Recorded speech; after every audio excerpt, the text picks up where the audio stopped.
How's everybody doing? I'm just admitting everybody here. More people coming in. Happy Saturday. How are you doing? You can all engage. Oh, yeah, I have to pin myself. I'm learning things. There we go. I'm pinned. From last time, things that we learned were other people were like, oh my God, my video is up. I'm pinned. Do not worry.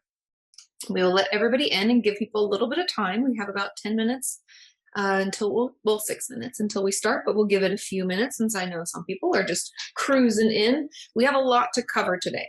So if you are new, if this is your first week, welcome. And if you haven't received the recording and the worksheets for week 1, just reply to the email. It's assistant@katiemorton.com. Sorry, I'm moving things around. I'm in my new house, but we have no furniture, so this is why I'm in an empty room. Okay, let's admit everybody. Just make sure.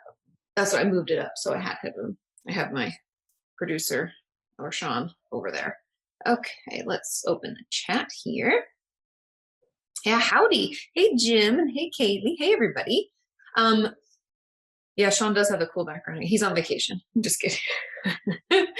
Okay, just making sure we admit everybody. But, huh? You can turn your video off there, darling. Okay. He didn't know he was on video. But if you are new, welcome. And if you haven't received your recording and the worksheets from week 1, just email back to assistant@katiemorton.com. It'll be the same email that you received the link to get where you are today. And we can send that over to you because it's just been a tricky thing on Sean's side and on Jules' side to make sure that we don't miss anybody, since I know people have joined and purchased things a little like up to the deadline.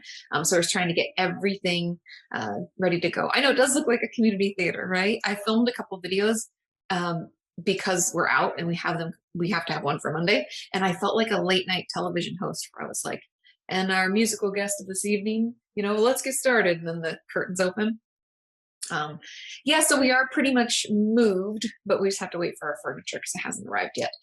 Okay, so if you are new, make sure that you get out either a pen and paper or open up a new Google Doc or something to kind of keep track so that you can take notes and do the things that we'll be doing together. The difference between the workshops and my videos is that the workshops, we're going to kind of do things together. I'm going to give you time to write some things down, to share some stuff that you feel comfortable sharing in the chat, and we're going to learn together.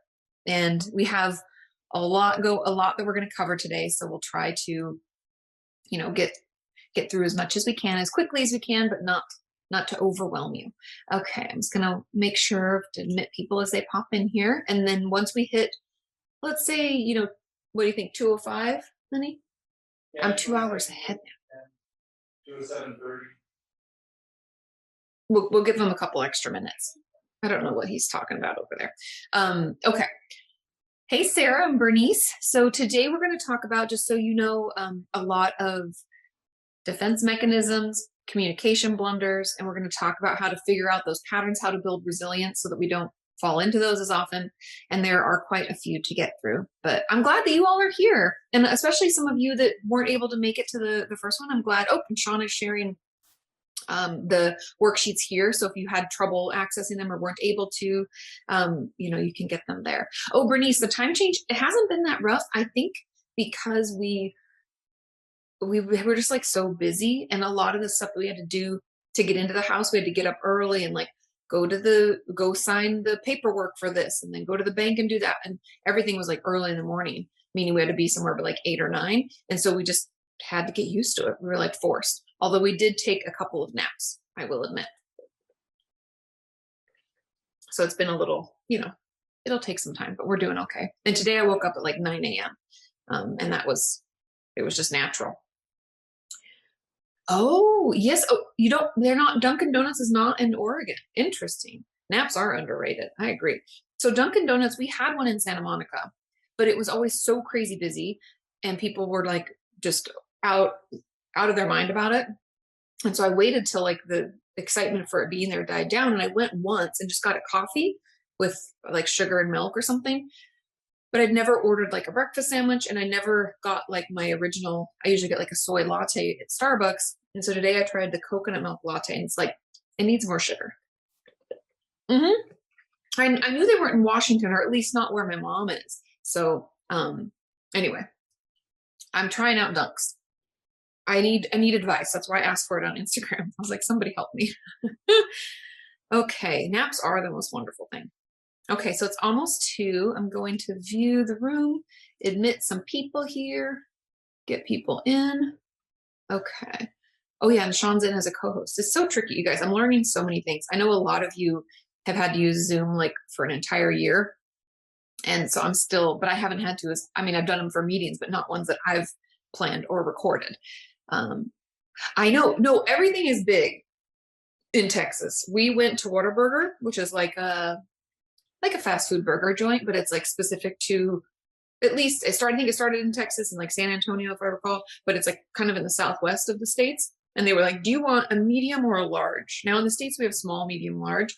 And I was like, well, what's a large? And they were like 64. They pulled out a cup that was like way bigger than this. And they're like, that's a large. And I was like, I'll take a medium. Thanks. But no option for small, no nothing. I was like, wow, I think everything is bigger. Because this was a large latte and I thought it'd be like 16, 20 ounces. But it's huge. Everything is big. I know. Yep. Oh, I haven't seen that Parks and Rec soda skit. What season, what episode? I haven't watched all of Parks and Rec. You know me. I love The Office. Okay. Oh, Kaylee. Okay, so AKA, and I'll talk about this and then we'll get started. So there was no Ask Katie Anything episode this week because we legitimately have nowhere to hook the microphones and film and sit me down. We could have possibly, I guess, maybe done like an audio only version, but since I put them on YouTube as well, I just didn't want to confuse people. And so anyway, so we decided not to do one this week, but we will be doing one next week. So all of our stuff is supposed to arrive early next week, like on Tuesday. And so we're hopeful that we'll be able to get things together so that I can record AKA to go out that Thursday, and then we can record OTDM that Thursday to go out Saturday. So we'll be back into our schedule next week. I'm sorry. Okay, thank you. Thank you, Maureen. I'll have to check that out. Hey, Christoph. Okay. I think we're just a couple minutes away from getting started. And just so you guys know, if this is your first time too, I answer questions at the end, but as I transition from one topic to another, I think today we have like 4 kind of topics that will pop through. I'll give a beat.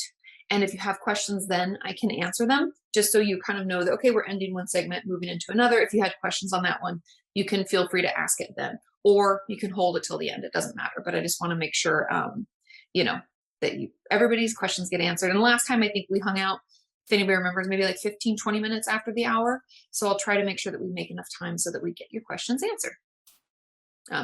Oh, thanks, Anna. Yeah, we're going to take some vacation probably in July around our anniversary, just because we need it. The move has been stressful. Everything's been moving and shaking for a while. Sean does look like a boxing champion, doesn't he? Okay. Let's see. Okay. I've admitted them. Oh, you're sending someone a link? Okay, Sean is going to send someone a link from the assistant email, from Jules' email. So if someone's, having a tough time, do not fret. Sean is on it. We learned that last time, that a lot of people were having issues during the event. And so he's going to try to monitor that, because Jules is actually on vacation today. She was in Utah with her family. Okay. How is everybody else doing? How's your Saturday? What have you been up to?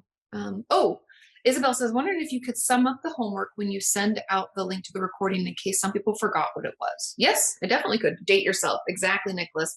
I could 100% send that over to Jules, have her pop that into the email. I will do that because I have it highlighted in my notes. And if any of you want to write it down, since I didn't do this last time, let me scroll back up in my notes. Okay.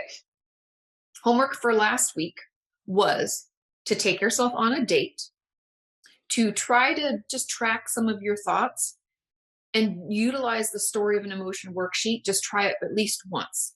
And then, tell me what you've learned. So that was the homework. I hope that kind of helps break it down a little bit, but that's really good feedback. I will definitely send the homework broken down in the email. Okay. Oh, nice. Laws, is it Laws? Laws? Says my adopted daughter turned 3 and she had we had a cereal party for her and she was super happy. Oh, kids are so funny.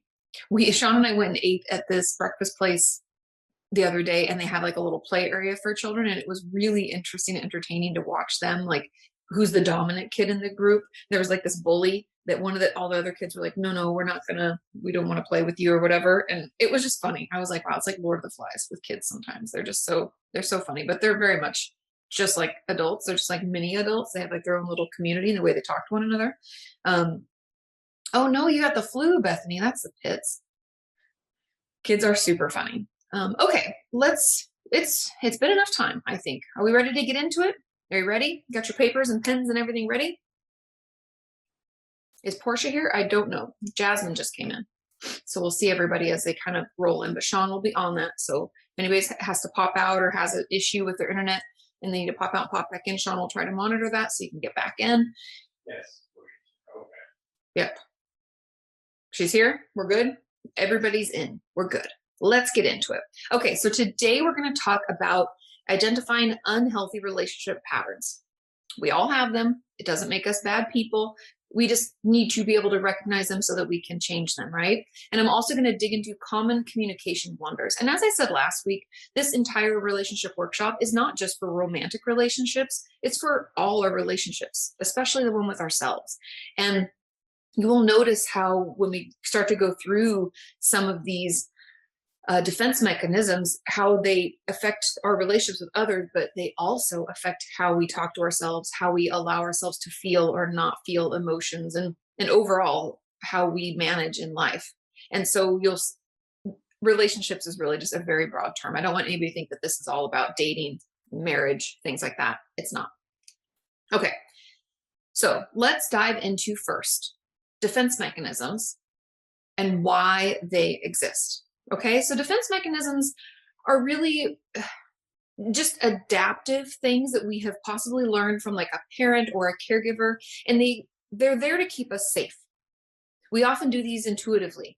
We don't give it much, if any, thought. It's almost like a knee-jerk reaction, something that we don't even recognize that we're doing up front. And in a way, they're kind of like coping skills. We can call them that because they've helped us cope at one time or another, or we've been taught that that is how we cope, and we've utilized them potentially for our entire lives. Now, when we start using them, let's say when we're a child or as we grow up, a lot of times they help us out. We can intellectualize a situation, which is one of those defense mechanisms that I'll get into, but we can intellectualize our way through a situation so that maybe we get through it more quickly without as much emotional damage, and we come out okay, right? Maybe we can finish that project, or maybe we can get through that last year of school or that argument with a coworker, and we can push forward. So they start out helping, but then they end up getting in our way. They start holding us back, and they start hurting our relationships, again, with others and ourselves. So knowing which ones we use most can help us have healthier, more effective relationships. That's why we're going to go through them. And there are 14. Now, you could probably look online at defense mechanisms and come up with like 20 or even just 10. And you'll see that some of these, I feel like there's a little bit of overlap, but after reading through a lot of them, I figured that these are probably the best ones, in my opinion. But obviously, if there are other ones you want to add, you can leave those in the chat and tell us what they are and explain why you think it should be added, okay? But today we're going to get through 14. And that's why I said we have a lot of stuff to get through. We have these defense mechanisms, then we have communication blunders and how to get out of it. So let's start rolling through them. Now, the first defense mechanism that I want to talk about is denial. I know, starting out with a bang, right? And this is obviously, and if you didn't realize, you have a worksheet on this. One of the worksheets that was attached to the email is your defense mechanism cheat sheet. So don't feel like you have to write all of these down. It's a lot of information, and that's why I wanted it to be one of the worksheets. But you can take notes in the margins or your own notes separately so that you can maybe figure out if this one applies to you or not, okay? So denial is very common. It's something that we've all done from time to time, and it's when we completely deny that something unpleasant is happening, right? An example of this could be that when someone is an addict, they deny that there is any kind of issue. They could say something like, oh, you're overreacting. I'm just a social drinker. I don't actually have a problem. Or, if we were in an abusive relationship, Even when we're confronted with the issue, let's say like a friend or a family member comes to talk to us about it or asks us about that relationship, we just deny that it's happening. We say that they're, misconstruing it. You're overreacting. It's not a big deal. Deny, deny, deny, stuff, stuff, stuff, right? That I'd actually argue is probably the most common defense mechanism. Oh, hey, TK, you're never too late. Yeah, and not just a river in Egypt, Jim, not at all. But I think that's the most common. Moving right into what I believe to be the second most common, and that is repression. Now, we all know we talk about repressed memories a lot, especially when it comes to traumas and things like that. But repression as a whole is just when we push away or push down anything that's unhappy or unsettling or anything that's upsetting to us in general. And we want to get it out of our conscious mind. We want to stuff it away somewhere. I had this patient years ago, and I probably used her analogy in the past because it was so visual. I could just see it. She said that when she decided something was too overwhelming, she went into a room in her mind, and it was like, I don't know if anybody's watched The Little Mermaid. Hopefully you watched it. But in The Little Mermaid, when she gets a new item, she goes into this tall room with all sorts of little cubbies, and she places her item in there. And my patient said that she has one of those rooms in her mind, and it's filled with all these different colors and shaped bottles. And she takes that emotion and she shoves it in the bottle, puts the lid on it, and puts it on a shelf. And I know that that might sound silly or not work for you, but it was so visual because I love The Little Mermaid as a kid. And so I really just attached to it and felt like it was just exactly what I was trying to, it's what repression is. So it's a prime example.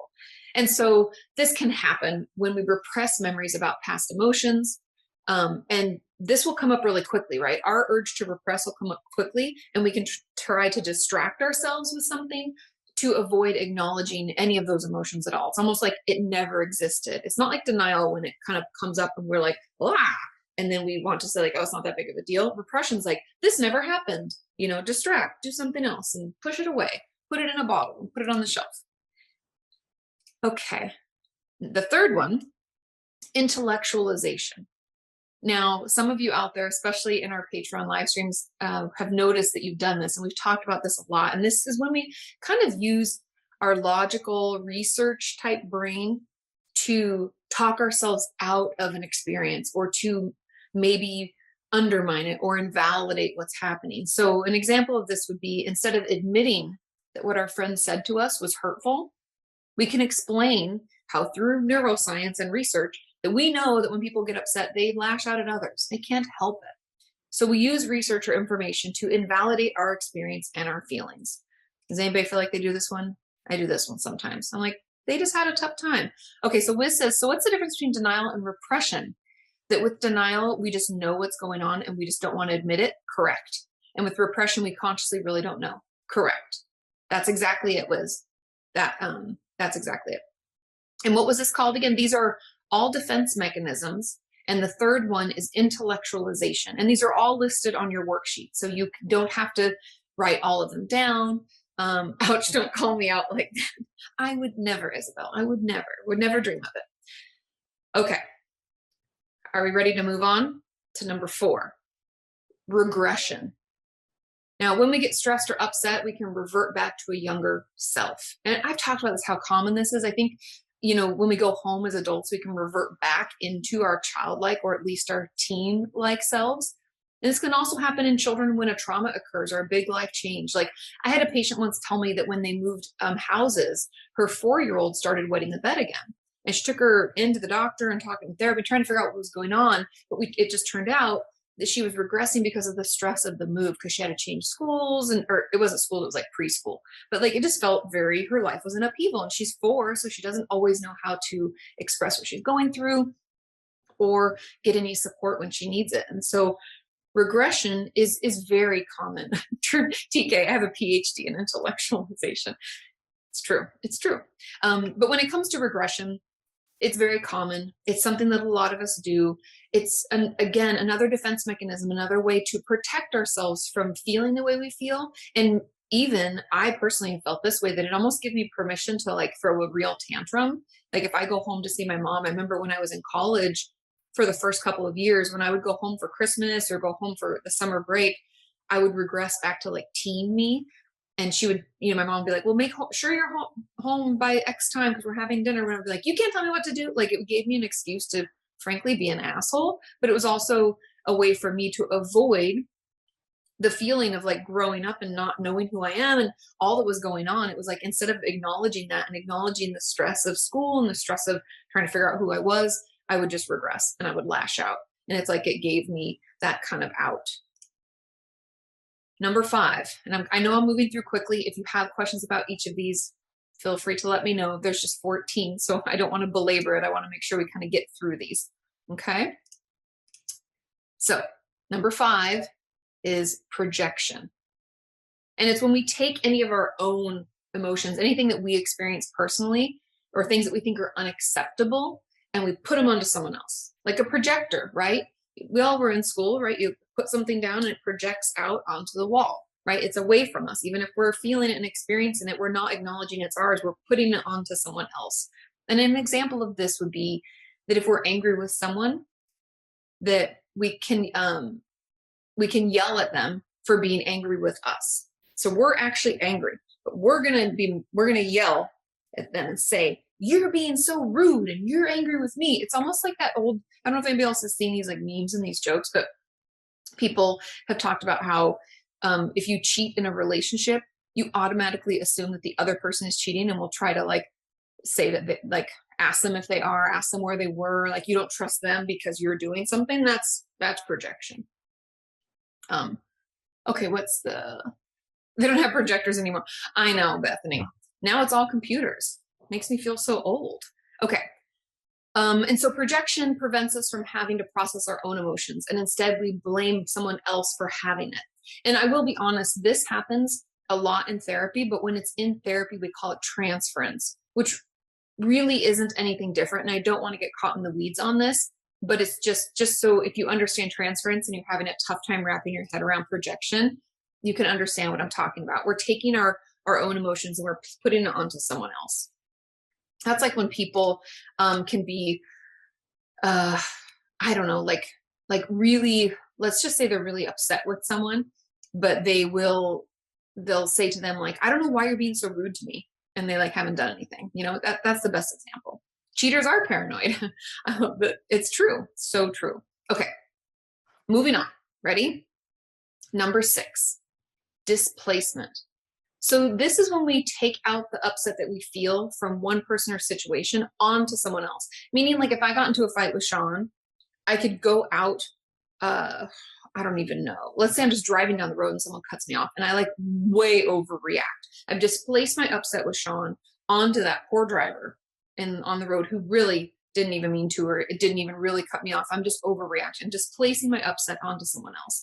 Another example would be like having a bad day at work and then taking it out on your spouse or partner or roommate when you get home. So they're really not the reason you're upset. They're not really the cause for the discomfort or maybe upsetting emotion, but we're going to put it onto someone else. And you can see how common these all are, right? Sean is the driver. Sometimes, no. But yeah, okay. Let me look at the comments here just to make, don't make your road rage. You guys crack me up. So displacement, again, as you can see, I don't want anybody to think that any of these defense mechanisms make us bad people. I think we all would agree we've done each of these at least once. We just want to see which ones we do most often, okay? Next, number 7 is rationalization. Now, this you can see, remember I was talking earlier at the very beginning about how you could look up online for defense mechanisms, and sometimes I'll come up with lists of like 30 or lists of 5 or 10. You can see how rationalization could be very similar to intellectualization, but let me try to break it down so hopefully you can see the difference. So rationalization is when we explain away some unhealthy or uncomfortable feeling or behavior. It's kind of like we give it an irrational explanation, like we logically explain it away. So an example would be, let's say, if my sister gets mad at me, I don't have a sister, but my brother, let's say, my brother gets mad at me. And instead of communicating to him that my feelings were hurt and allowing myself to feel hurt about it, I tell myself that, he's only being that way because he had a stressful day, right? I rationalize away the blame or the upset again, so they don't have to acknowledge that it exists and feel it. So I'm just like, oh, they're just doing the best they can. And it's that. And the way that this is mostly different from intellectualization is intellectualization, first of all, is much more difficult to say. But second of all, is when it's more research or information based, where rationalization is just like, you're just kind of pushing it under the rug and you're giving like a little bit of a reason and then you're just wiping it away. So it doesn't actually have anything to do with like a lot of information, education, or research or anything like intellectual. It's more just, oh, they just act like that sometimes. Like it doesn't even have to have any kind of basis in fact. Yeah. Okay. Does that make sense? Does anybody have any questions about how it's different from intellectualization? I hope that helps. Bernice, does this mean I'm an overachiever if I've done them all? Yes. I think a lot of us are overachievers. Yes, and it is hard, Christoph, when someone does this to you. It's like, it's so uncomfortable. Okay. Let's move on. Number 8 is reaction formation. Now, this one isn't something that people talk about that often. It's a word or a phrase, I guess, that we probably haven't heard before. But reaction formation is what I like to call like the opposite action in DBT. So instead of admitting that I'm upset, admitting that something was hurtful, allowing myself to feel it, or expressing that, communicating that to someone that I care about, I just, do the opposite thing and believe that by doing that I can convince myself or others that I actually feel that way, even though I don't. Does that make sense? It's like a deeper form of denial, to be honest. And so it would be like, let's say I really did not like this person at work. So I really just almost hated her. But instead of maybe just avoiding her or, not spending any time or doing the least amount of work together that we could, I'll be overly friendly as a way to kind of like hide my true feelings or try to even convince myself that I actually do like her, even if I don't. Does that make sense? Okay. Oh, Jasmine, I talked about the difference between rationalization and intellectualization. Intellectualization has like a research information backing to it, where rationalization doesn't. Rationalization is just like, oh, they're just stressed out, so that's why they're doing that. Like we try to explain it away. Where intellectualization is similar, but it's more like, well, I know, that like when people get upset, it's very common. I've read that people they often lash out at those they're closest to. So kind of in a way, I take that as a compliment. I'm closer to them, right? I can see, and that's why I said there are some that you could see people could like lump them together, but that's how they separate. And I hope that kind of makes sense. Yeah, Melissa, it's kind of like putting on a good face, right? We maybe really hate our cousin, but when we see them at parties, we're like, hi, so good to see you. It's that phoniness that we do. The old hug and stab. Exactly. Okay, cool, Jasmine. I'm glad. But yeah, so opposite action, it has its role sometimes, but yeah, definitely like putting on a good face. Okay, moving into number 9 is sublimation. Now, this is when we take an unwanted or what we deem to be an unhealthy desire or feeling, and we express it in what is seen maybe societally or even from our own perspective as a more acceptable thing. Like, for example, if we get intensely angry, we can put all of that anger into action at work and work to get a promotion, or at school to get all A's, right? We can put all that energy into that. Or if we're dealing with a lot of stress, we can go for a run instead of admit that we're stressed and allow ourselves to feel it and process through maybe where it's coming from, right? It reminds me, you guys know I love Sex and the City. It reminds me of Sex and the City when Charlotte was trying to get pregnant and she was having a really hard time. She kept having miscarriages. They were going to try IVF. None of her eggs were viable. She was just feeling really down, really upset, really overwhelmed.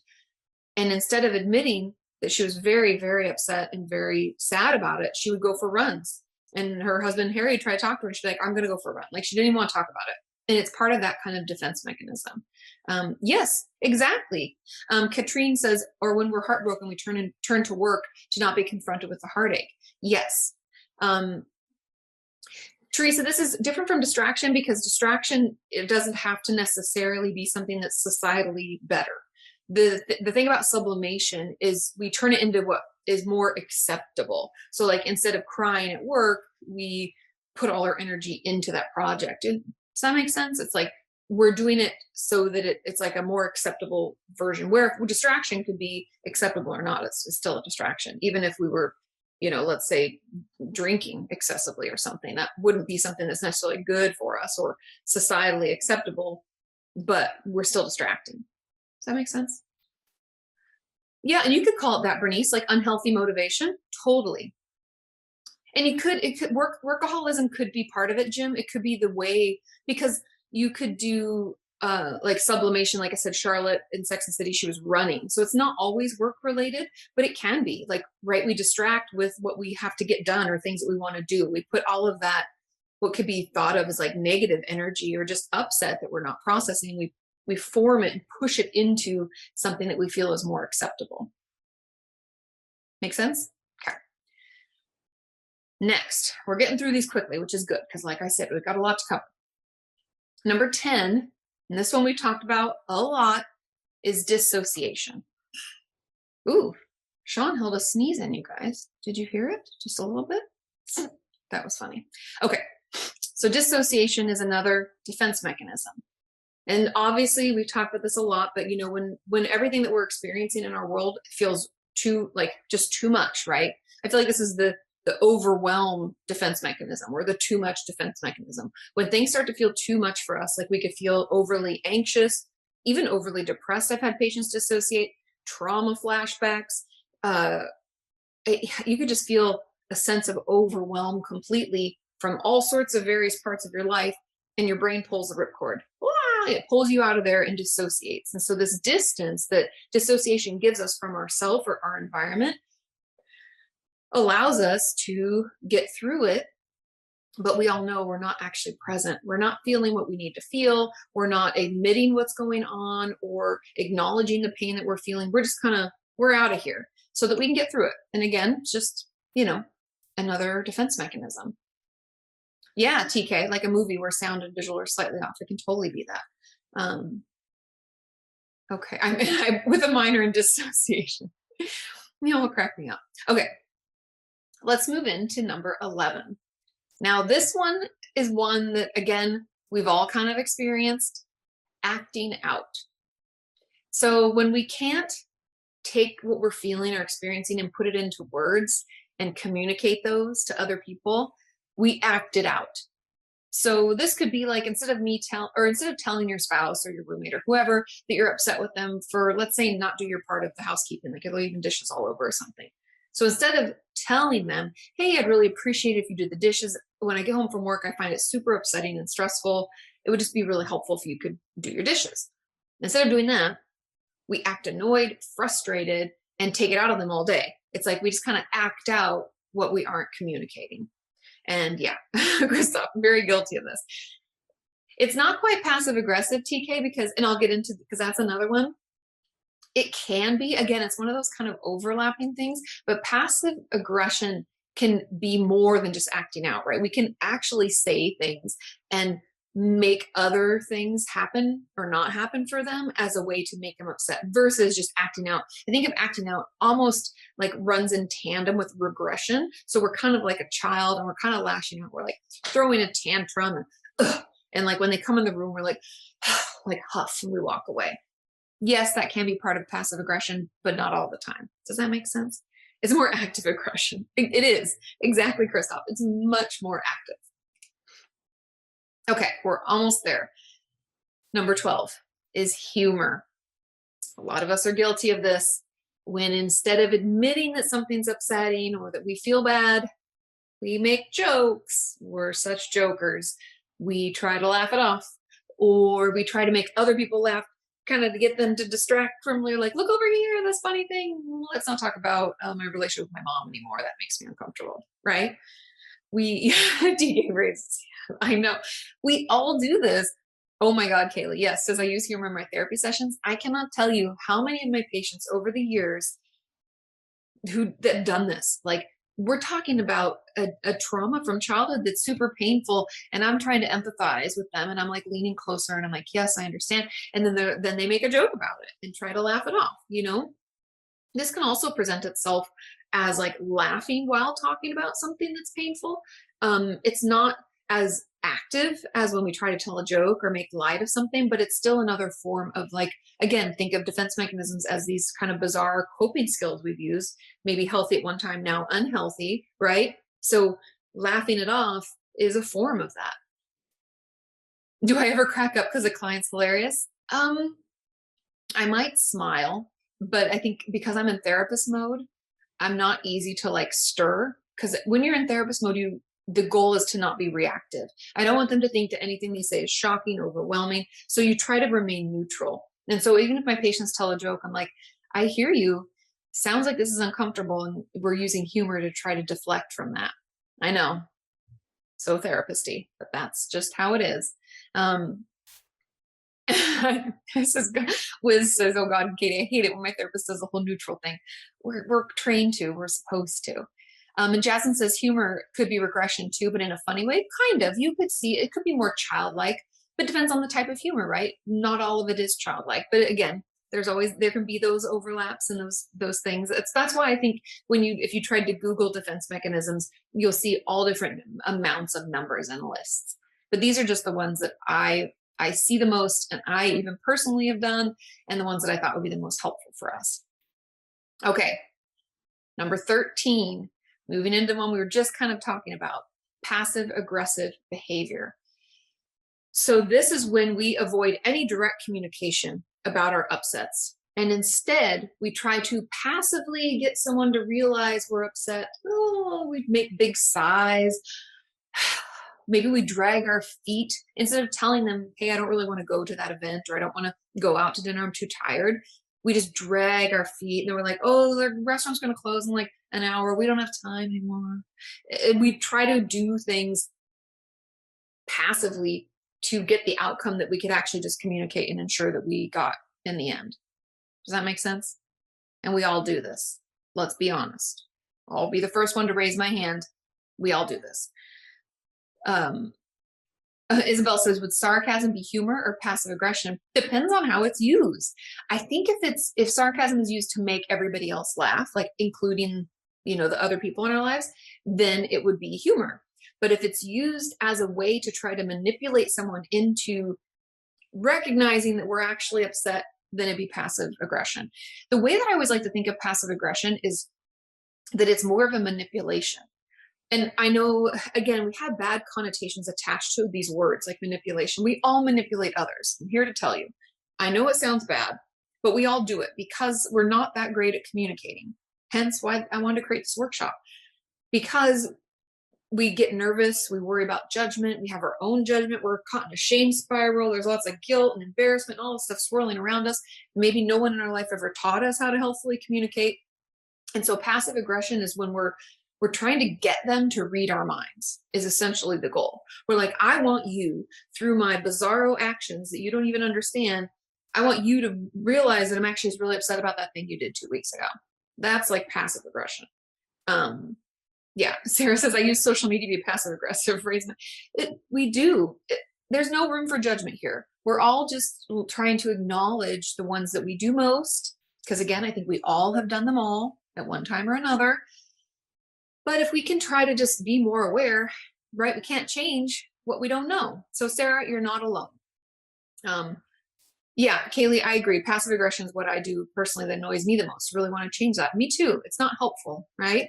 Okay, let's move into number 14, the final one. And this is distortion. Okay, and so this is when we change the facts at hand so that we don't have to admit how we feel. So an example of this could be that we can get a bad review by our boss and we'll say that it's because they have it out for us. Or another member of our team didn't do their job. Like it's not on us, right? We're distorting the facts to make it, to make the ending different, to make the conclusion different. So we'll distort our reality so that we don't have to admit how we really feel. And I think this one is honestly incredibly common for those of us with narcissistic personality disorder, and maybe even some of us with high anxiety or borderline personality disorder. It can be really hard, especially if we have BPD. It can feel super, super sensitive, right? I've talked about it being like an emotional burn victim. So it can be incredibly difficult to recognize that something hurtful happened and just admitting that at all. So we'll try to distort the facts so that we're like, that had nothing to do with me. That was because of this person. We like kind of blame other situations, other people, other things, and that can take kind of the pain off of us a little bit. TK says changing facts to make something seem more hurtful. No, to make it, you're going to change the facts so that it like takes the blame away from you. So it makes it less hurtful for you. Like in the example I gave, like if you got a bad review at work, you'd be like, oh, it's because my partner on that project, she didn't do her job. So it's not me. It's them, it's you, it's that, it's something else. Or, you know, I didn't get that raise, but that's just because, you know, they weren't giving raises out as much this year. And it was like super competitive and I didn't know that. And like everybody else sucks up to the boss and I don't, right? We kind of just manipulate the facts and change them so that we don't have any blame or the pain that we feel is in some way invalidated or like stuffed away, right? It's almost like you'd follow up this distortion with like repression or denial. That's what you do with siblings. You blame it on them. Exactly, Christoph. Yeah, it's the fault of everyone, not me. And there, you'll notice people in your life who do this. So Isabel says, but narcissists, do they use this as a defense mechanism or is it on purpose? Because it probably depends on the narcissist. Because those with NPD tend to have trauma in childhood. I know it doesn't give them the right to be shitheads the rest of their life, but because it's born out of trauma, some of them I would believe do utilize it as a defense mechanism, frankly, because they don't feel safe to feel how they feel, right? The narcissism's like this crazy faux wall they've put up, like a persona that doesn't exist. Inside, just a very scared, sad person, right? So they could be using it as a defense mechanism, but for kind of more malignant narcissists or narcissists who, because again, just like anything, everybody's different, right? Some narcissists are out to like ruin people's lives. Others just are really bad in relationships, end up emotionally or physically abusing people that like they're close with. They hurt those closest to them. Other people just like purposely go out to do harm to others. That might be more on purpose. Does that make sense? Because everybody's a little different, right? I would hate to lump all people who are depressed into one bucket, and I don't want to do the same with narcissism either. TK says, can someone overcome this behavior since they don't think it's a them issue? That's the tricky thing with narcissists, is that they often, most of the time, I'd probably say like 95% of the time, will not get into therapy because they don't think it's their fault or their problem. They think it's everybody else. Because again, if they feel so fragile on the inside, to admit that they have any issues or any upsets is going to be too much for their system. And so they rarely seek help. Sometimes they do, but very rarely. And often go into therapy to kind of prove that it's everybody else's fault. So, oh, thanks for sharing. Pascal says, I have BPD and I do that, but not on purpose. Of course. And that's the thing. It's the thing about BPD is that it's a lot of the things that we do to cope, we don't do on purpose. We do as a way to save ourselves from the intense pain that we can feel. Again, because we're like emotional burn victims, right? Everything just feels very, very intense. But yeah, and Jasmine's right. She says, but I feel that each one of them, the 14, can be helpful in certain occasions. I'm not advocating for them, but it can protect us. 100%, right? These defense mechanisms exist for a reason. And in some instances, they can be helpful. This isn't a black and white thing. Defense mechanisms aren't all bad. But, and that's perfect timing, Jasmine. That's perfect timing for this question. Because when we have to recognize when they're holding us back. And so that's going to be our next step. That's what we'll get into next. But I saw another question come in. I want to make sure I answer all of these. Christoph, yeah, you'd have to trick a narcissist to get into therapy. They'd have to think that it was in some way going to help them prove that somebody else was wrong. Like maybe family therapy. They're like, yeah, you know, your daughter's such a piece of shit. We have to go into therapy to prove that she is. And they might be like, let's do this. But I don't know how I'm not sure. Bernice says, so are you a narcissist if you use distortion? No, that's not a direct link. It's just that I would find that to be most common. Like if you are a narcissist, you most likely use distortion. Does that make sense? It goes that way, but it doesn't go the other way. Just because we use distortion does not make us a narcissist. Oh, and Anna says, as an HSP, meaning highly sensitive person, I want to be as far away as possible from 100%. I agree. Same. because it becomes just emotionally overwhelming. It's a total suck on our system. Okay, let's see. Okay, now, Wiz says, is daydreaming and distracting from a situation in that way a defense mechanism too? Daydreaming would be part of the dissociation. I had a video that I did a little while ago about maladaptive daydreaming. We can daydream as an escape, and that's what I would call that. And distraction, there's a lot of these that use distraction. Like you could use, honestly, intellectualization is part of a distraction, displacement's distraction, rationalization's distraction, reaction formations, just, almost all of them are distraction based, because we're going to do something else or focus on something else so that we don't have to admit how we feel. Does that make sense? And Anna says, can people pleasing also be considered a defense mechanism? It's a subtle manipulation too. Yes, people pleasing actually is more, as bad as it sounds, and that's why I said I am passive aggressive. People pleasing is part of passive aggression, in my opinion. I don't know if anybody else would agree with me, but a lot of times we're doing these things to like make other people do things this way, right? Like if I do everything just perfect, then you'll realize this, or you will do that. And it's kind of that passive aggression. Yeah. So, okay. We're finished with all 14. Okay. Ready? I want to move on into ways that we maybe can recognize. I'm going to want you to be a little, you're already active in the chat, which I love. But does anybody have like a short list off the top of their head of the ones that they use most? I'd be very curious. Did some of them really ring true to you? When I was reading through it, you're like, yeah, I do that. Like, feel a little called out here. Is there a top like 3? Because it can just help for us to kind of narrow this down.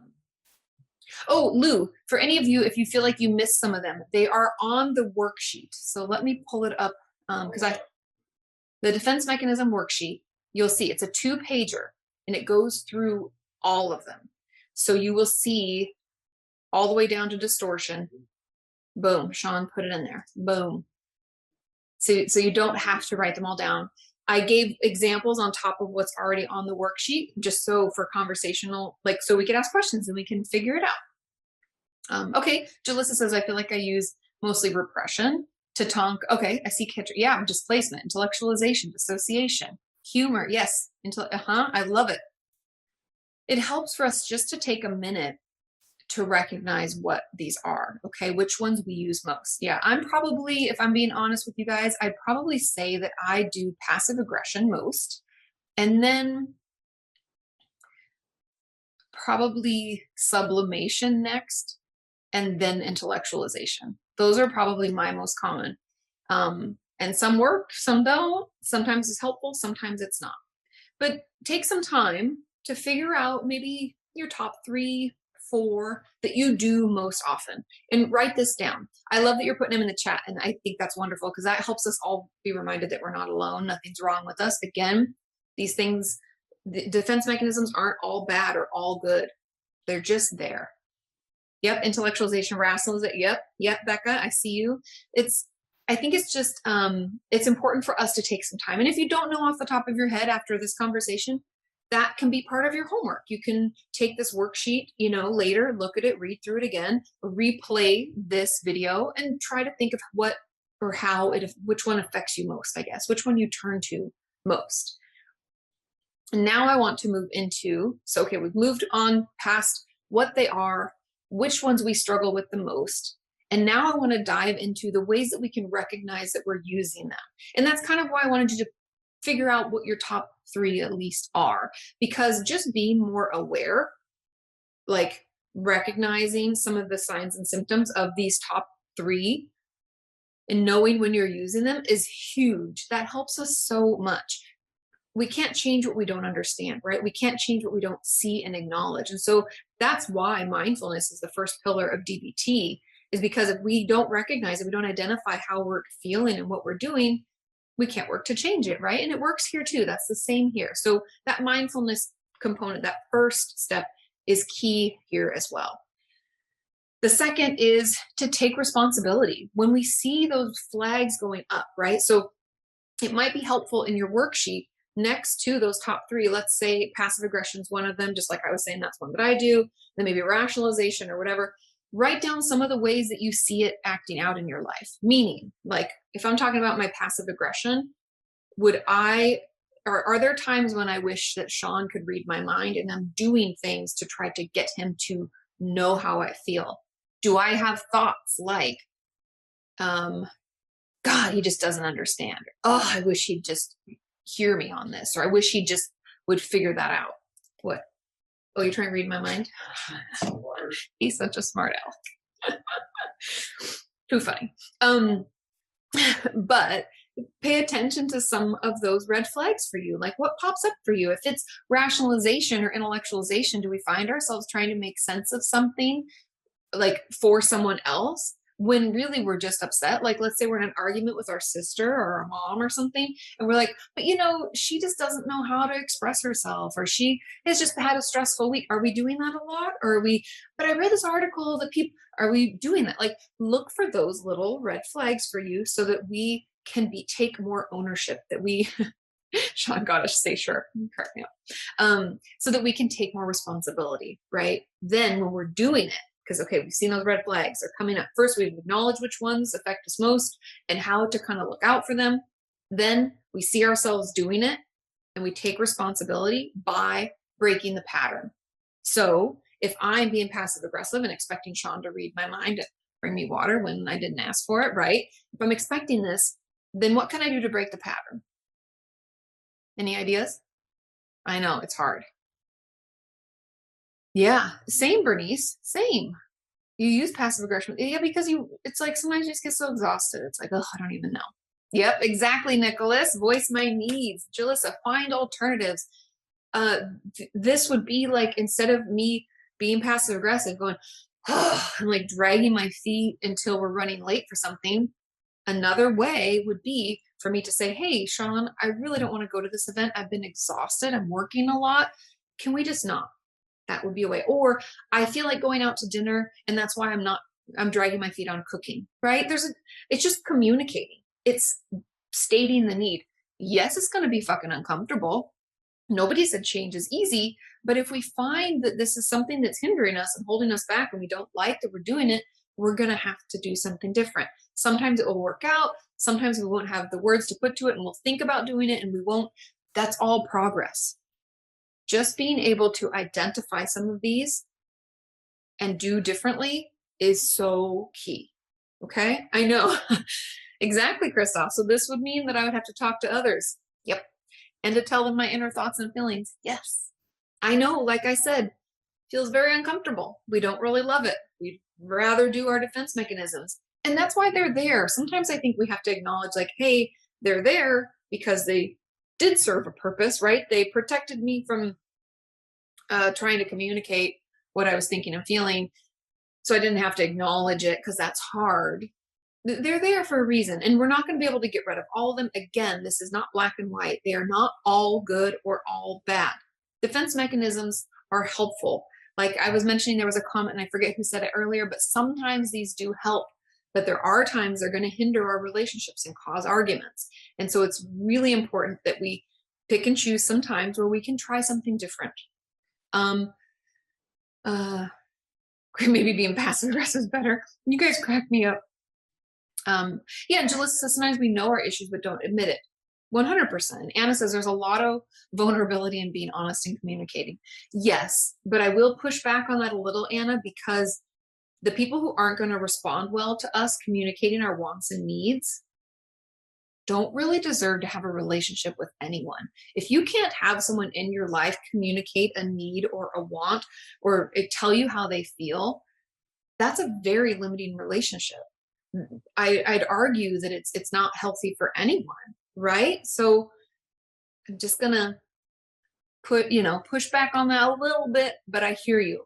It feels very scary, and that's why we're gonna pick and choose with people who feel as safe as they can, right? It feels very unsafe in general, but is there one person that we know in the past when we've maybe just felt overwhelmed and didn't even have the wherewithal to put up our defense mechanism and they responded well? Is there one of those people, or they seem to be super sweet, almost like scary nice, and we're like, I don't know if I can trust them? Let's go with that person, okay? Now, because I knew we were going to run out of time because there's so much to get through, let's move into building resilience. So resilience is really key, right? We've talked about defense mechanisms. We've talked about identifying them and trying to change the pattern. And a huge component of changing that pattern is going to be building your resilience. Because if you don't know, I know I've talked about resilience a lot, but maybe, you haven't remembered the definition or I haven't clearly communicated it. Resilience is our ability to bounce back when life throws things our way. So it's like we can ride the waves of life when our resilience is high. We want a lot of it. And that's why your next worksheet, if you don't see it, let me know. But your other worksheet is the building resilience worksheet. And this is your homework.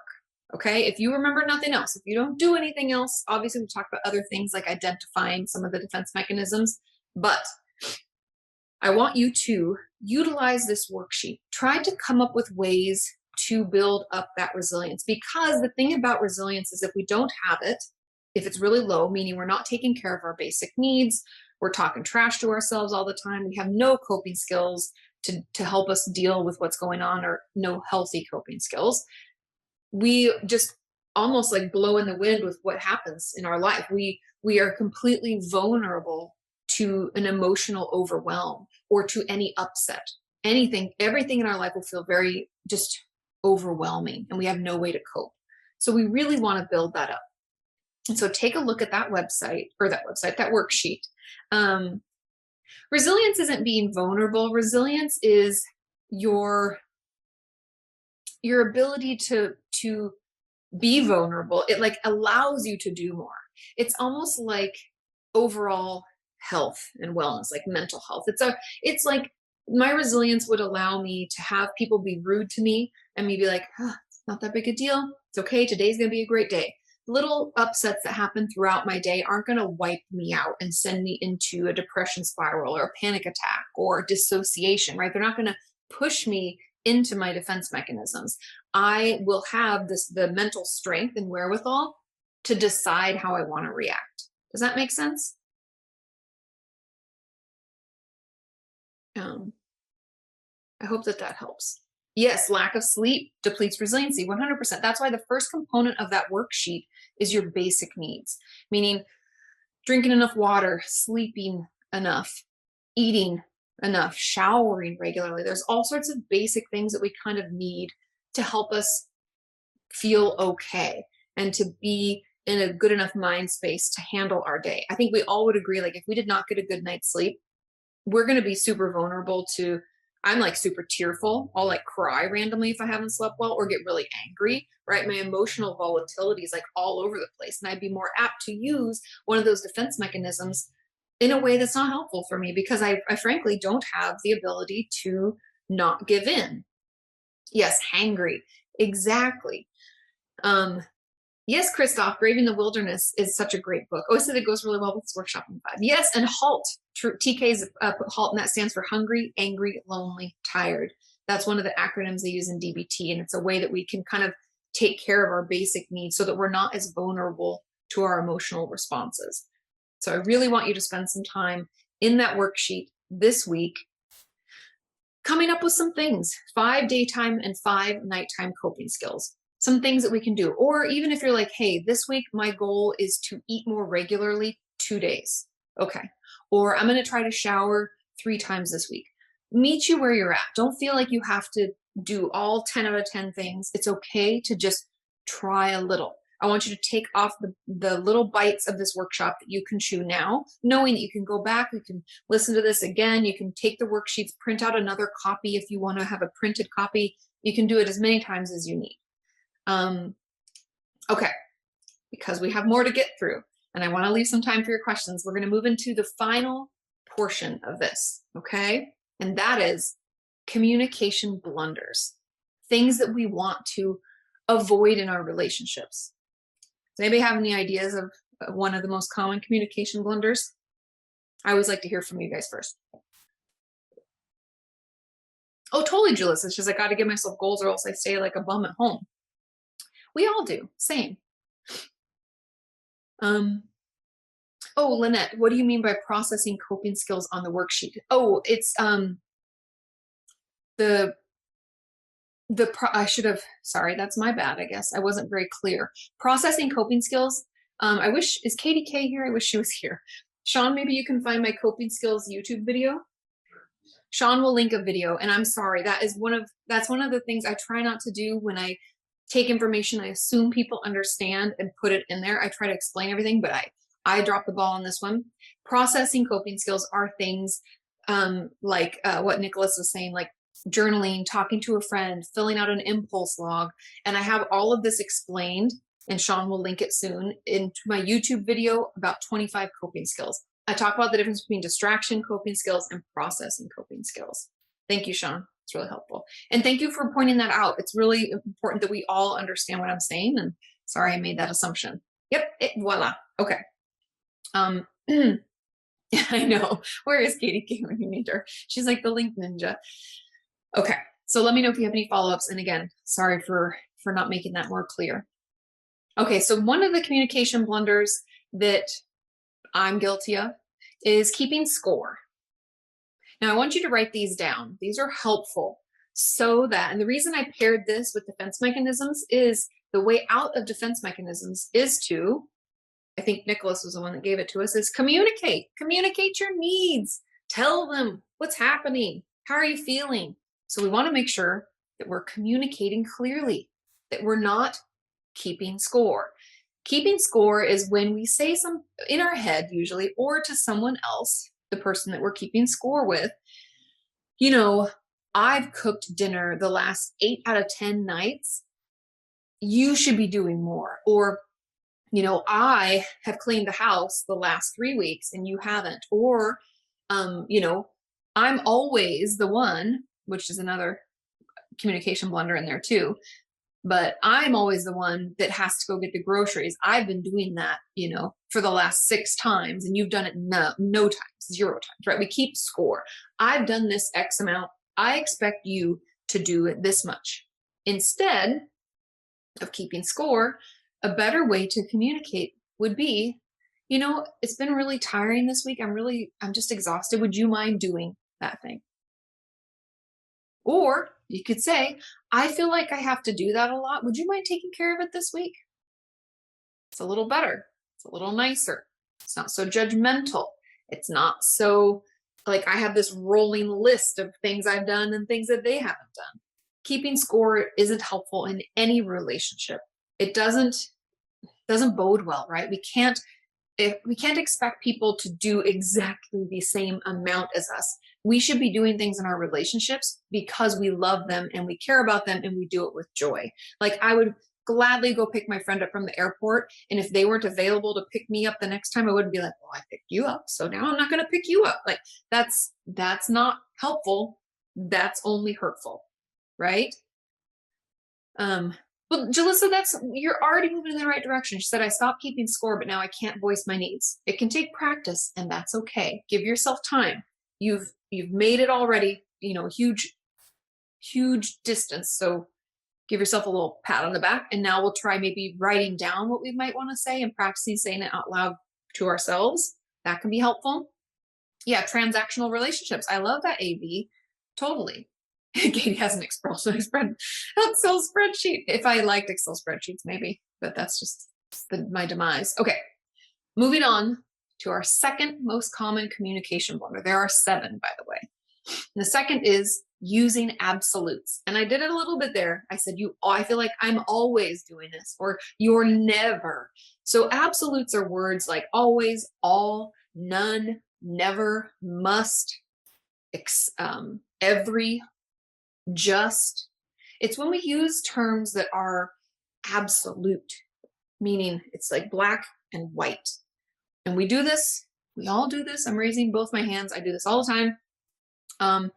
But just being, oh wait, what's the, sorry, which says blunder. Yeah, mishaps. Sorry, yes.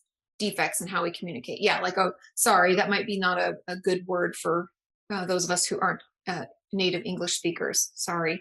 But yeah, communication mishap, misstep, or yeah, bad things we do in communication. Okay. And thanks for asking again, keeping me honest, making sure I'm communicating clearly. Love this. So when we say always, nevers, you know, it doesn't really leave any room for actual communication or understanding. It puts the other person on the defensive. If someone comes to me, like if Sean came to me and was like, you never do, I'm immediately shut down. I'm like, never. I do a lot of shit. There's no way I never do any, you know, you already feel yourself getting defensive, which is not helpful when we're trying to communicate wants and needs, maybe find a way to work together, right? So yes, Jalissa, exactly. It creates a wall between communication. Let's move on to the third one. So the first one's keeping score. The second one is using absolutes. The third one is blaming language. Using blaming language isn't helpful. That's like, you did this or that. You always make me feel blank. That would be using two, you know, communication missteps, and it wouldn't get you anywhere you want to go. So when we blame someone else, again, defense mechanisms are thrown up, and we're trying to stop those from happening, right? We're trying to diffuse the situation so that we can have calmer communication. So if we find ourselves, but maybe we've already started the conversation, because we're not perfect, right? This isn't all or nothing. Let's say I come into the room, Sean, and I'm like, God damn it, you always do this, and you made my day so bad. The best thing I can do at that point is to say, you know what? I'm upset and I'm taking it out on you. I just need to take a breather. I'm going to go take a bath. Let's reconvene in a couple hours. That's like the best we can do to kind of save a situation, because we're all guilty of saying things like this and using these communication tools that aren't helpful at all, like uncommunication tools. But just recognizing things like that is helpful. Yeah, when I say absolutes, Christoph says, then this usually ends in a huge argument. Yeah. And Lynette says, is that like being critical, or is that something else? It can be being critical, 100%. The using blaming language, you're being very critical of the other person. DK says Sean isn't coming off great. I'm just making up things that didn't happen. And actually, it's me not coming off great because I'm the one that's doing the shouting. Okay. So blaming language, when you said you did this or that, the alternative or a better way to communicate would be using what we call I statements. So instead of saying, you made this day so terrible, it'd be better for me to say, I had a really rough day because that didn't go our way, and then this didn't work out, right? I don't know if you guys can just feel that, but that's a very different conversation. Even saying those words, I feel more relaxed than me blaming and pointing fingers. Yes, Christoph says, does this come with displacement and projection? 100%. You can see as I talk through these communication blunders or missteps, how they would trigger certain defense mechanisms, or how they come as a result of one. If we are already defensive, then we'll probably pick from one of these to use this to because we're already defensive. Does that make sense? Yes, absolute means black, white. Oh, yes. Yes, Emily. Okay. Yes, use them as a weapon, 100%. The next, okay, so we have keeping score, using absolutes, using blaming language. Now we have constant interruption.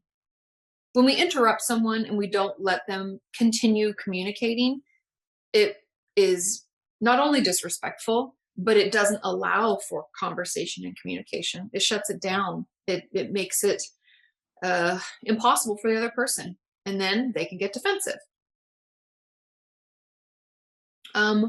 What's the question, Sarah? Sorry, I think there's a question here. Oh, what do I mean by absolute? Absolute language it's black and white. There's no gray area. That's why it's like all or nothing. An absolute word like always. You always do that. That doesn't leave any room for them to say, well, sometimes I don't, or I'm trying to work on it. There's no room for communication. It's like always. You always do that. It's absolute. It's done. Or you never do that. Again, all clear, helpful, and healthy communication happens in the gray zone of like, sometimes this can happen and I find that hurtful. And the other person can say, oh, I didn't realize, I'll try to do better. I mean, that's like in a perfect world, right? But absolutes don't leave any room for the person to try to do better. We're just like, you always, it's already done. It's absolute. It's finished. Does that make sense, Sarah? Let me know. Okay, cool. Yeah, happy to help. Interrupting the other person, you always interrupt me. Exactly, Christoph. Interruptions just are not helpful. The next, so we're moving on to the next one, is making assumptions. Or you could call this mind reading. When we haven't asked them how they really feel, and instead, we think we already know. I actually just filmed a video about this, when like your intuition gets the best of you kind of thing. When you're, especially if you're a people pleaser, or if you grew up in an abusive household, you can be walking on eggshells thinking you can read everybody's mind, making assumptions. I can already tell they're mad. I'm going to act differently because I already know they're mad, and I already know why they're mad, but I haven't asked them, and I haven't let them try to tell me. I'm just reading some minds here, doing some witchcraft over here. We all do this. Same, Bethany. Same. Yeah, so that's not helpful. The best way to get out of this one is to just ask questions. Be curious. Until you know, until they've told you, do not assume. And that doesn't mean that in some situations, like you can assume that if someone lost a family member, they're sad. You don't have to ask them, are you sad? But if we find ourselves reading into the way someone's acting and as a result act differently ourselves or get defensive, we need to ask for clarification. We need to check in on them, okay? Sarah says, yes, I told someone, why do you hate me? Yeah, you already assumed, right? We didn't ask, like, is anything upsetting you? You seem a little agitated today, or how are you feeling, or what's going on? Those are better questions than, hey, I'm assuming that you're mad. What are you mad about? Why do you hate me so much? Okay. The next one, the sixth one, is when we listen to win or to fix. We're all guilty. I'm a fixer a lot of times. I think it's the therapist in me. I want to tell people how to make things better, when a lot of times all people want to have us do is just listen. And so when we listen to fix or win, like we're trying to win an argument, we're looking for holes in what they're saying so that we can pick it out, and then we can like bust it open and be like, aha, gotcha. That listening isn't actually listening. It's not helpful. It's not going to lend itself to more communication. They're going to get defensive, then we're going to get defensive. Communication stops. Yeah. Jasmine says, I'm absolutely a fixer. It's tiring. Same. Yeah, Becca, we all do it, right? Let me help you so I don't have to look at my own problems, right? We all do it. Lynette, problem solving is okay if the person is asking for it. Those of us who listen to fix or win don't wait for them to ask, or even ask if they are wanting. I find it very helpful sometimes, especially even with Sean and my mom. Sometimes I'll say, do you want me to listen to give you advice, or do you want me just to listen? Sometimes you can just ask for clarification. If they want us to help them fix the problem, at that point they can say, I'm actually looking for solutions. That's really helpful. Thanks. Or they can say, like I usually am this person, I just want to vent. Can you just listen? Tell me it must be hard. That must suck. That's what I need. A little validation. And I want you to listen to me. So yeah, it's really hard. But again, this is just helping us better understand, better be aware. Okay, and the final one, because I know I'm over time this week, and as I was putting together my notes, I knew this was going to happen, but hey, we've made it all the way. The last communication blunder or misstep is expecting people to read our minds. Just like I said, we can't try to read someone else's, we can't expect someone to read ours. Again, that's kind of that passive aggression, defense mechanism, where we assume that if I act just in this certain way, then they'll know what I'm upset about. Or if I just like sigh one more time, they'll finally hear and realize that I'm sad or mad or whatever. We can't expect someone to read our minds. The only way someone's going to know how we're thinking and feeling is if we tell them, period. I know we think that we're such good actors and actresses. Sweet mamma jamma, we should receive all the awards. Oh, hats off. We are so good. People can just read it from our body language. Wrong. I can tell you that as a person who deals with people for a living, everyone is too consumed with their own internal dialogue and upset and just their world to like 60 to 75% of the time even they're all so involved that they can't even look out. So they don't even recognize. They're missing all of our acting signs and signals that we're giving to let people know how we feel. We have to communicate. People cannot read our minds, and we're all guilty. Again, raising both hands. I do this myself. But yes, same Wiz. You should also be kind of relieved that people can't read your mind. Some things need to be secret, private for ourselves. So those are the 7 most common communication missteps or blunders. And I'll go through them one more time to make sure that, because I did not have a worksheet about these. They are keeping score, using absolutes, using blaming language, interrupting, making assumptions, listening to win or fix, and expecting people to read your mind. Now, I know that that's a lot. I know that today it was a lot of information. Like I said, when I was putting my notes together, I'm like, holy moly, this is going to be a lot to get through. But again, the reason that I put these things together is because we all have defense mechanisms, and all the people we have relationships with have them as well. If we are going to try to break out of these patterns that we have, because we tend to have a few defense mechanisms that are always up, always firing, and so we interact with people, even though we have these different relationships, we tend to interact in the same way across all of them.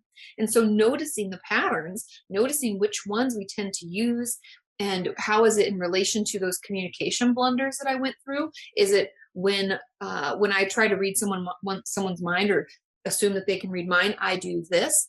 That's all helpful information. Again, this workshop is not for you to judge yourself or to think, man, this is why I fucking suck at relationship. That's not the goal. The goal is for us all to just be more aware of how we're interacting with ourselves and other people in our lives. And so if we can just have some awareness of this, and once we recognize the defense mechanisms we're using or the communication blunders that we're using, then and only then can we maybe consider trying a new way.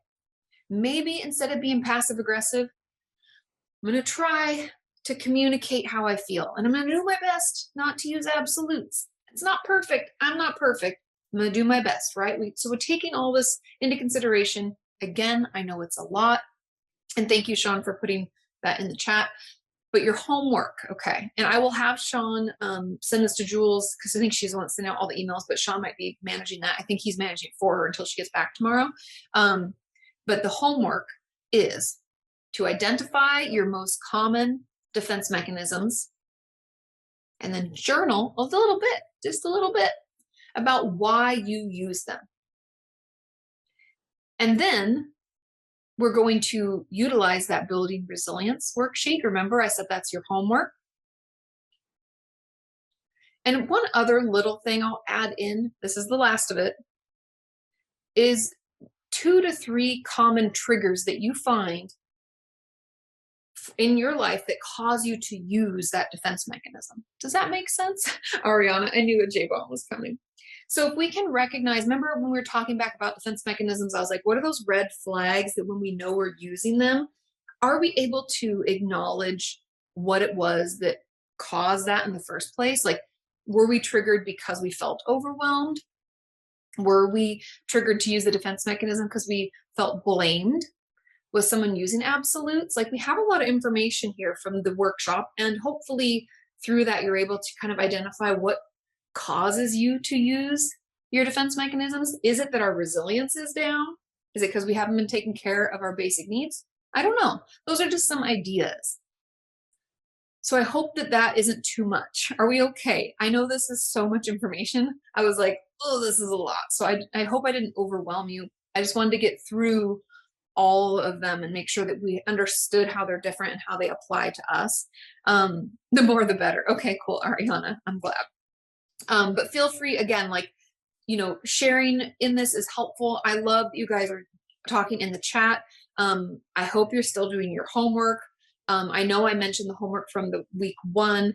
I'll try to, I'll add these in from now on. That was a great lesson so that you guys don't forget what the homework is.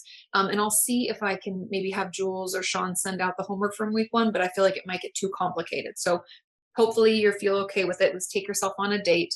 I can scroll back up because I highlight. It's just like I do in my office, so I don't forget the homework, even though my patients always wish I would. Homework from week 1 was to try to track some of your thoughts, do the story of an emotion worksheet at least once, and to take yourself on a date.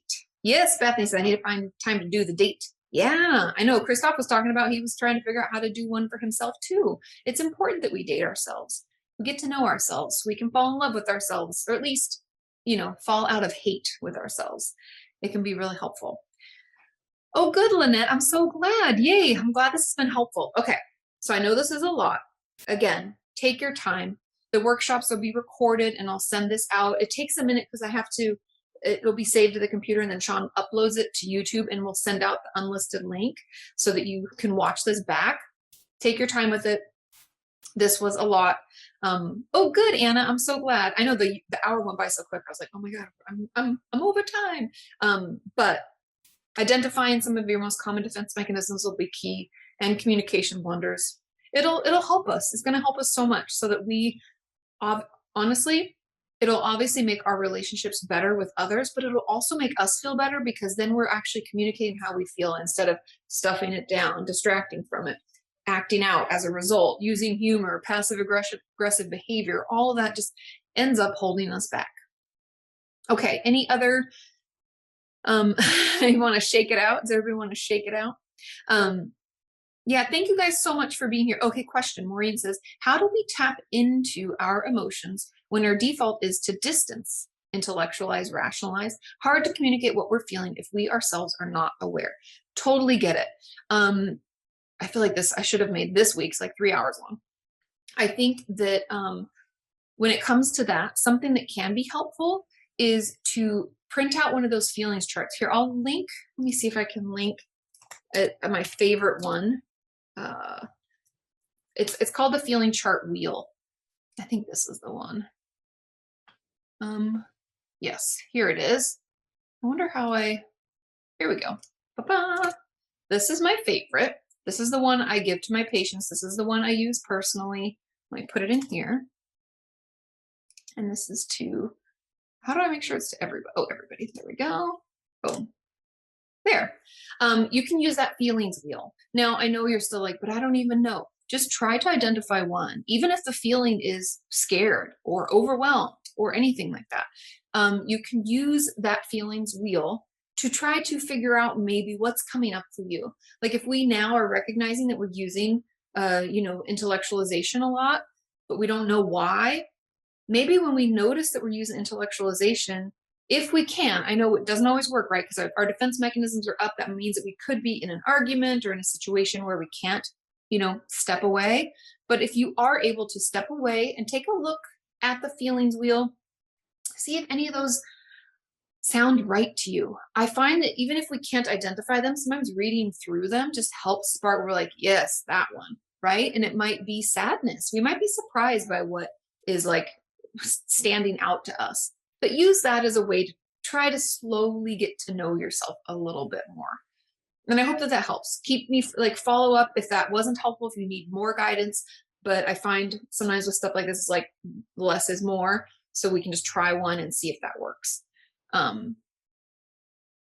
Bernice says 2 out of 3 went on a date. This jury's still out. You all crack me up. Okay, cool. Yeah. You guys keep me posted. Try to do your homework at least a little bbit. And thank you so much for tuning in. Again, this is all recorded. We will send out the link so you can watch it back. Yeah, I hope you guys are finding this as helpful. I love doing this. This is really fun. And I hope you're enjoying the worksheets. Yeah, and we'll get better as we do this, right? Sean and I are learning as we have gone through this, better ways to engage and making sure that people get emails and things are working and you're able to click through and get the worksheets. We've had a lot of different learning. So thank you for being patient with us and keep me posted. I'll see you next Saturday. Before you know it, and we'll actually have furniture then. So that will be exciting. Okay. Have a wonderful rest of your weekend. If you can take 5 minutes for yourself today, take 5 minutes. Maybe, since I know this was a lot of information, maybe just spend some time, looking over the defense mechanism worksheet, seeing if things do stand out for you, or that feeling circle. See if something stands out. The more we learn about ourselves, the better we'll be. And it's the thing that's kind of fun slash sometimes a lot about ourselves is like there's always more to learn. There's always more that we can get to know ourselves better and better each and every day. So be patient with yourself. It's a process. It's a process we're all in. And I'm really proud of you all for doing as much as you've done.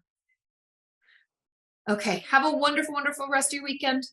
And I will talk to you all soon. Okay, Damasa says, is it possible to send out the worksheets a bit earlier, please? Thanks. We do them the evening before, mainly because we have a lot of late signups. Sean says he'll get them out earlier. You've heard it here first. We've just been trying to put them into the evening because we even had people sign up right before this one, which is fine. We can send out more emails. We just try to make sure, it makes it's smoother for you guys and on our side. So Sean will send them out a little bit earlier, so you'll be able to be prepared. I know a lot of you are trying to print them and everything, and I understand logistically that's hard. So we'll do that next week. Yeah, have a wonderful rest of your week, and I'll see you all soon, okay? Take care. Thank you so much for being here. Thank you for attending workshop week 2. We got 4 more to go. Okay, bye.